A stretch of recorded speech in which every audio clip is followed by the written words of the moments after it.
Did you tell him about the bonus? The question cracked through the Astorian's grand ballroom like a gunshot. Music stopped mid-note. A violinist's bow scraped harshly across the strings. Somewhere near the back bar, a champagne flute slipped from someone's hand and shattered against polished marble. Jeffrey Frank didn't move. Welcome back to my channel. How are you all doing today? I'm back with an interesting story that will resonate with your interest. Like, subscribe, and share to get more of our video. Let's continue. The spotlight that had been meant for award recipients now burned into his shoulders, illuminating the slight fray along the edge of his borrowed blazer sleeve. 300 executives, investors, and board members of Campbell Technologies turned toward him in slow, synchronized disbelief. On stage, CFO Mark Ridley lowered the microphone just enough to stare directly at him. "Well," Mark pressed, voice amplified and echoing against crystal chandeliers. "Did you?" Jeffrey's mouth went dry. "Bonus?" He worked nights. He emptied trash cans, restocked restrooms, polished the same floors that now reflected the stunned expressions of people who had never once learned his name. Across the room, whispers ignited like brush fire. "Isn't that the janitor? What is he doing up there? Did she really?" Beside him, Diane Campbell's hand slid around his forearm. Her grip looked elegant to the cameras. To him, it felt urgent. "Don't say a word," she murmured without looking at him. Her smile remained perfectly composed for the crowd. "And whatever happens next, remember what we agreed." Agreed to what? Jeffrey's heart slammed against his ribs as giant LED screens behind the stage flickered. An image appeared. A photograph. Him. Diane. Standing close together beneath the chandeliers. Her hand threaded through his arm. Another image flashed. And another. The room gasped in unison. Security personnel near the entrance straightened, hands moving discreetly toward earpieces. A waiter froze mid-step, a tray of sparkling water trembling in his grip. Mark Ridley stepped forward, his custom tuxedo immaculate, his expression carved from polished contempt. "This," he announced, gesturing toward the images, "is highly inappropriate conduct for the CEO of a multi-billion-dollar company. And I think our shareholders deserve clarity." The word shareholders hung heavy in the Texas air. This wasn't just a party. This was power. And Jeffrey didn't belong anywhere near it. He could see it in their eyes. The tailored suits from Highland Park, the venture capitalists from Austin, the oil heirs from River Oaks. They were trying to calculate him. Figure out the angle. Was he blackmailing her? Was she unstable? Was this some kind of publicity stunt? Mark's voice sharpened. "Perhaps Mrs. Campbell would like to explain why a janitor from our Dallas headquarters appears to be receiving executive-level access and potential financial incentives." A ripple of stunned laughter scattered across the ballroom. Janitor. The word landed like a stain. Jeffrey felt heat crawl up his neck. He had scrubbed these exact floors at 2 in the morning after corporate retreats. He had wiped down these mirrored columns long after the last Bentley pulled away from the valet stand. He was supposed to clean this room, not stand in the center of it, not with cameras aimed at his face, not with the most powerful CEO in Texas holding his arm like he belonged there. Diane finally looked at him. For the first time since the accusation, her composure flickered, just slightly. "Trust me." That's what she had said earlier that week. Trust me. Now the CFO stood 10 feet away, a predator scenting blood. "Answer the question," Mark demanded. The silence that followed felt engineered, deliberate, dangerous. Jeffrey's pulse roared in his ears. He didn't know what bonus Mark was talking about. He didn't know why those photos were being presented like evidence. And he definitely didn't know why Diane Campbell, the woman who ran an empire from Dallas to Silicon Valley, was risking everything by standing beside him. Security began moving toward the stage. Someone in the crowd shouted, "This is a disgrace." Another voice countered, "Let her speak." The screens behind them flickered again, and then went black. The sudden darkness drew a collective inhale from the room. Diane's grip tightened. "Whatever you hear next," she whispered, so softly only he could catch it, "you cannot react." "Cannot react to what?" Mark Ridley smiled. And that was when Jeffrey understood something far worse than embarrassment was unfolding. Because this wasn't about a bonus. It wasn't about a photograph. And it definitely wasn't about a janitor standing in the wrong place. It was about control, about power, about something that had started 3 nights earlier, at a table in the far corner of this very ballroom. 3 nights earlier, Jeffrey Frank had been sitting alone at table 42. And he had no idea his life was about to change. The Astorian glittered like a palace carved out of downtown Houston. Crystal chandeliers shimmered above polished marble floors he had personally buffed just weeks before.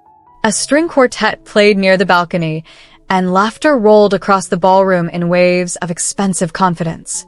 Jeffrey adjusted the cuffs of his clearance rack Macy's suit and kept his eyes on his untouched sparkling water. Around him, executives compared Rolexes and Patek Philippe's like trading cards. One man joked about nearly spending only $20,000 on a watch for his son's graduation. Jeffrey calculated whether his car would make it back to Dallas without stopping for gas. The invitation had been a mistake. HR accidentally added his name to the service excellence list. When he tried to correct it, the reply came back quickly. The CEO insists you attend. He assumed someone would fix it. No one did. You look like you're planning your escape. The voice was calm. Familiar from quarterly town halls streamed on break room screens. Diane Campbell pulled out the chair beside him. He nearly stood. Ma'am, Miss Campbell. I didn't mean to. Diane, she corrected softly. Not tonight. Her eyes flicked toward a cluster of board members near the bar. Then she leaned closer. Pretend I'm your wife tonight. Jeffrey blinked. I'm sorry. It will quiet a few rumors, she said evenly. Trust me. Later, he would learn about the board pressure. The whispers about her unstable personal life.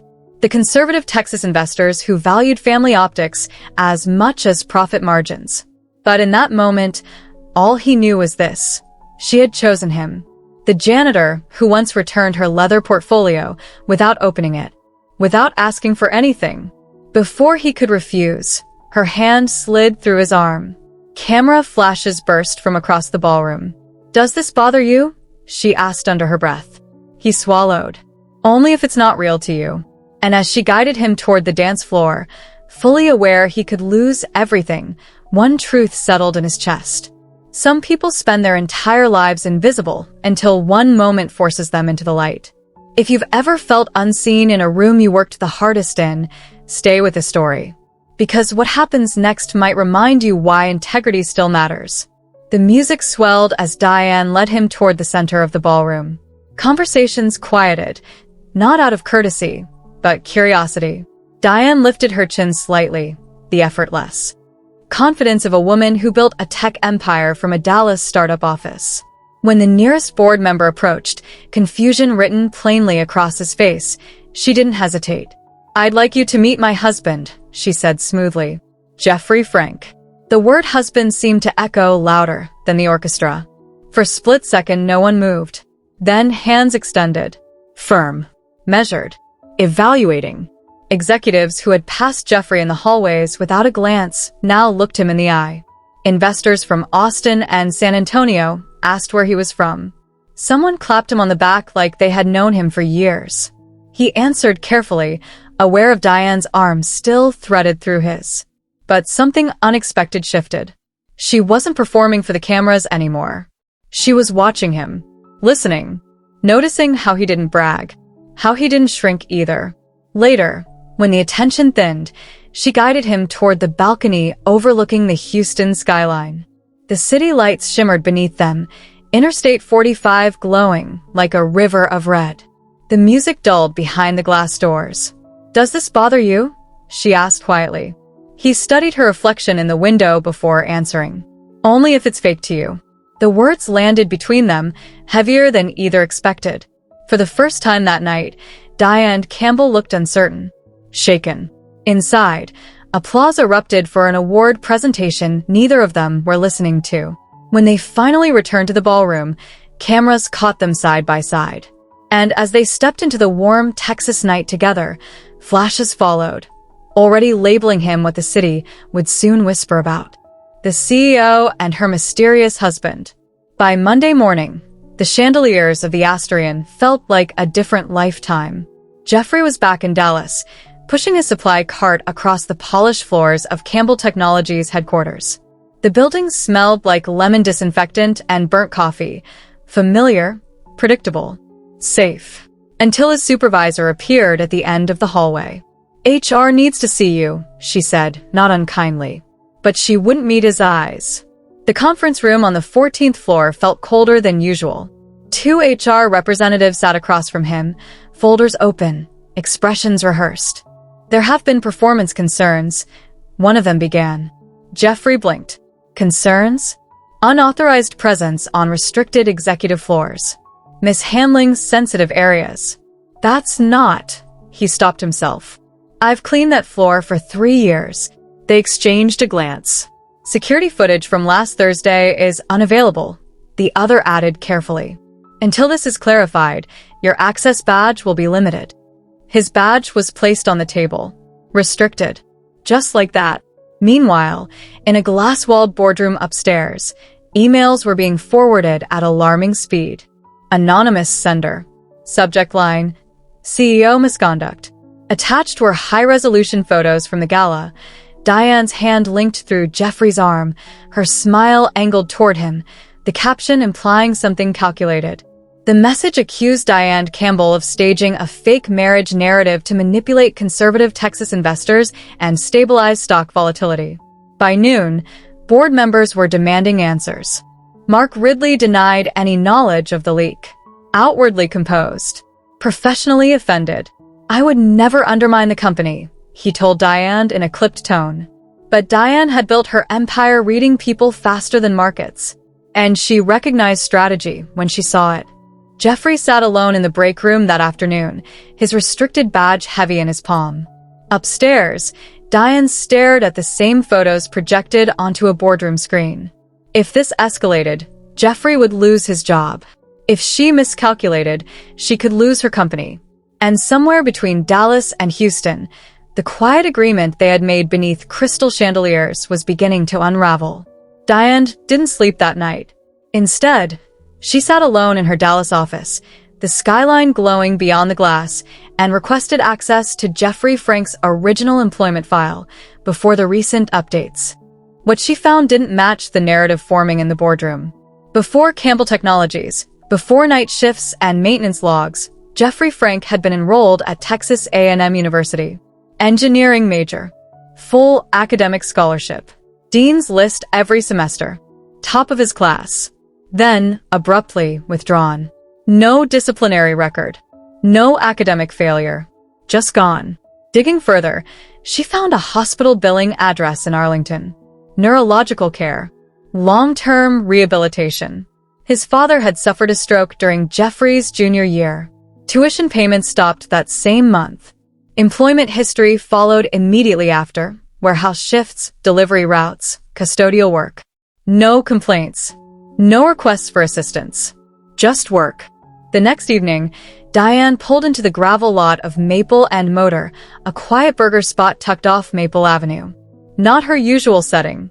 No security detail. No assistance. Jeffrey was already seated inside, nursing a coffee he clearly hadn't touched. "I didn't know you were coming," he said carefully. "I didn't know either," she replied. She slid into the booth across from him and placed a copy of his transcript on the table. He stared at it for a long moment. "You were an engineering prodigy," she said softly. "Why didn't you tell anyone?" He shrugged, the motion almost apologetic. "Doesn't matter. My dad couldn't work. Bills didn't stop. Someone had to step up." He said it like it was obvious. Like it wasn't sacrifice. Like it wasn't extraordinary. And something shifted inside her. This wasn't a convenient pawn. This wasn't optics. This was a man who had quietly carried weight most executives would collapse under. Not everyone who sacrifices gets applause. Some just keep working quietly, hoping no one notices what they gave up. If stories like this mean something to you, don't walk away now. Some people deserve to be seen. 2 weeks later, they were back under the chandeliers. The Astorian glittered the same way it had before, polished marble, gold-trimmed ceilings, Houston's skyline stretching beyond the windows. But this time, Jeffrey wasn't sitting at table 42. He walked in beside Diane. No whispers. No hesitation. Cameras noticed immediately. Inside the ballroom, shareholders gathered for the quarterly dinner. Oil investors from Midland, venture capitalists from Austin, longtime board members from Dallas. The air felt heavier than champagne and small talk. It felt expectant. Jeffrey leaned slightly toward her. "You don't have to do this." "Yes," Diane said calmly. "I do." When she stepped onto the stage, the room quieted.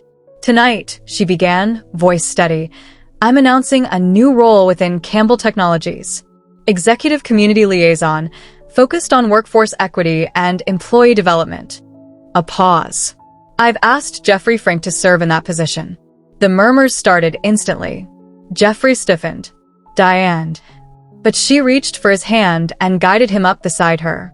Polite applause, thin, uncertain. Then a chair scraped loudly near the front. Mark Ridley stood. "Perhaps," he said smoothly, microphone already in hand, "you'd like to clarify your husband's sudden promotion." The word husband was sharp. A screen behind them flickered to life. Images filled the wall, photographs from the gala. Close. Intimate. Strategic angles. Gasps rippled through the ballroom. Mark didn't look at Jeffrey. He looked at the shareholders. "Or should we discuss the missing security files?" he added. "And the bonus allocation authorized last week." The room shifted from confusion to accusation. "Did you tell him about the bonus?" Mark pressed, voice rising. The same question. The same spotlight. Security began moving toward the stage as whispers turned to open confrontation. Diane's fingers tightened around Jeffrey's sleeve. "Don't say a word," she breathed. And the ballroom exploded into. The room felt like it was on the edge of collapse, shifting between whispers, shocked gasps, and the sharp clatter of wine glasses being set down nervously. Yet Diane remained perfectly still, poised under the ballroom lights, as if time itself bent around her calm. Jeffrey's hand trembled slightly, but he didn't pull away. He trusted her. Somehow he always had. A tall man in a charcoal suit entered from the side, the independent auditor.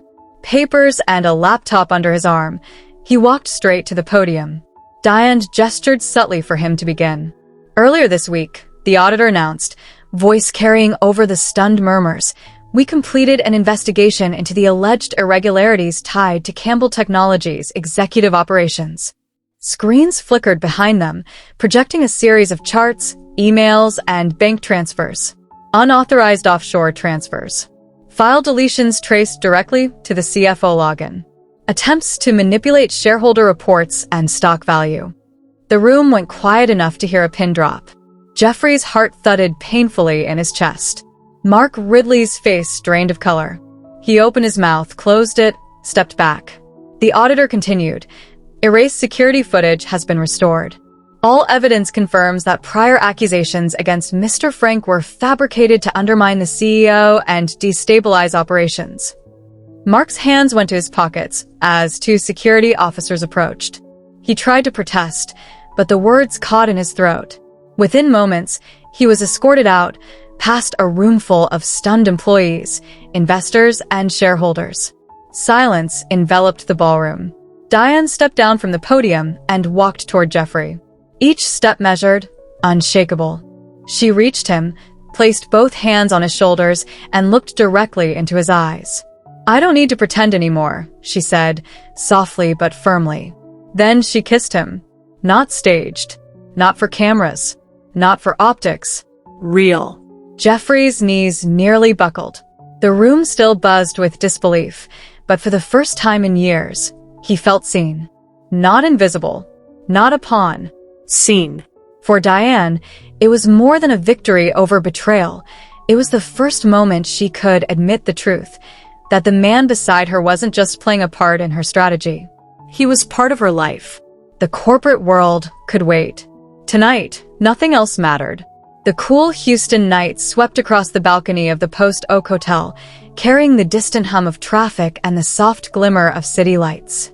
Jeffrey leaned against the railing, still catching his breath from the chaos inside, while Diane stood close, her fingers brushing his arm. The noise of the gala felt a world away. Here, It was just the two of them. "I need to be honest," Diane said quietly, her eyes fixed on the skyline. "When I first asked you to pretend, it wasn't about us. It was optics, investors, the board, the perfect story." She let out a slow breath. "You were safe, predictable, Trustworthy. someone they wouldn't question."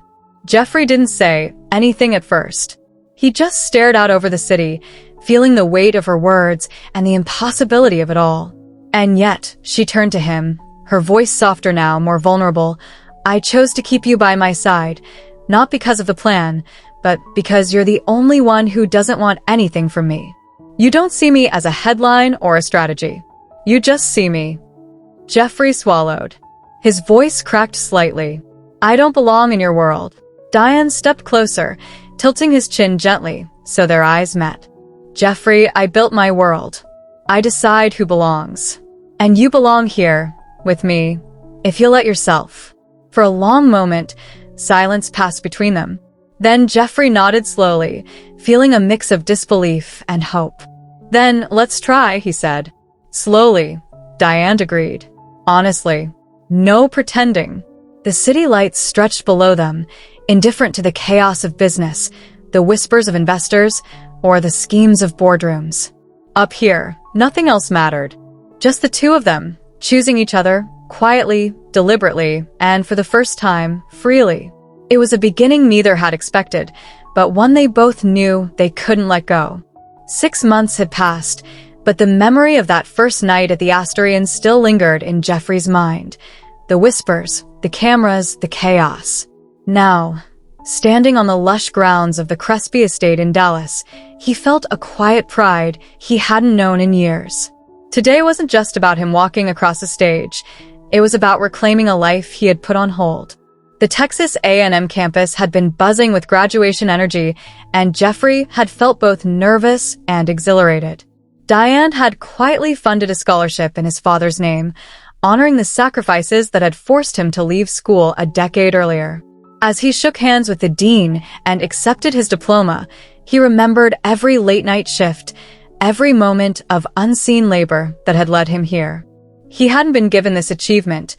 It had been earned. Back in Dallas, Diane had restructured the Campbell Technologies board, tightening ethics protocols and rooting out corruption. She had fought to stabilize the company, but the most important change was how she valued loyalty and authenticity. Jeffrey's new role as a tech strategy liaison was no gift.